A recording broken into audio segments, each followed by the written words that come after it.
দেশের চাবি আপনার হাতে, এই প্রতিপাদ্যকে সামনে রেখে আসন্ন ত্রয়োদশ জাতীয় সংসদ নির্বাচন ও গণভোটের গুরুত্ব সাধারণ মানুষের কাছে তুলে ধরতে গাইবান্ধা জেলা শহরে বিশেষ প্রচারণা চালিয়েছে ভ্রাম্যমাণ ভোটের গাড়ি।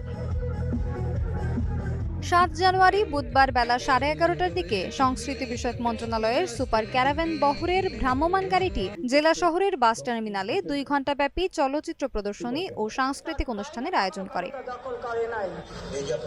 অনুষ্ঠানের শুরুতে ফেস্টিভ ইলেকশন ক্যাম্পেইনের ফেস্টুন ও বেলুন উড়িয়ে অনুষ্ঠানের উদ্বোধন করেন গাইবান্ধার জেলা প্রশাসক মোহাম্মদ মাসুদুর রহমান মোল্লা। এ সময় উপস্থিত ছিলেন অতিরিক্ত জেলা প্রশাসক যাদব সরকার, অতিরিক্ত পুলিশ সুপার বিদ্রোহ কুমার, জেলা তথ্য কর্মকর্তা ইশতিয়াক আহমেদ, জেলা নির্বাচন অফিসার মোহাম্মদ শহীদুল ইসলাম সহ জেলা প্রশাসনের কর্মকর্তারা।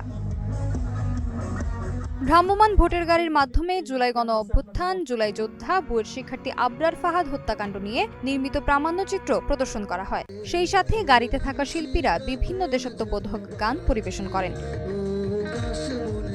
এছাড়া প্রধান উপদেষ্টা ডক্টর মোহাম্মদ ইউনূসের বক্তব্য, প্রবাসীদের ভোটাধিকার, গণভোটের মাধ্যমে রাষ্ট্রীয় সংস্কার বিষয়ে বার্তা এবং গাইবান্ধা জেলার আঞ্চলিক ভাষায় নির্বাচনী সঙ্গীত পরিবেশন করা হয়।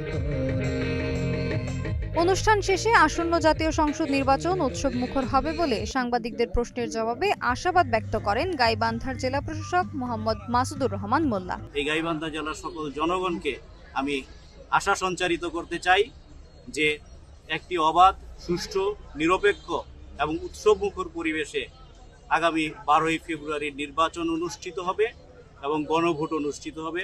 আপনারা সবাই উৎসবমুখর পরিবেশে ভোট দিতে আসবেন।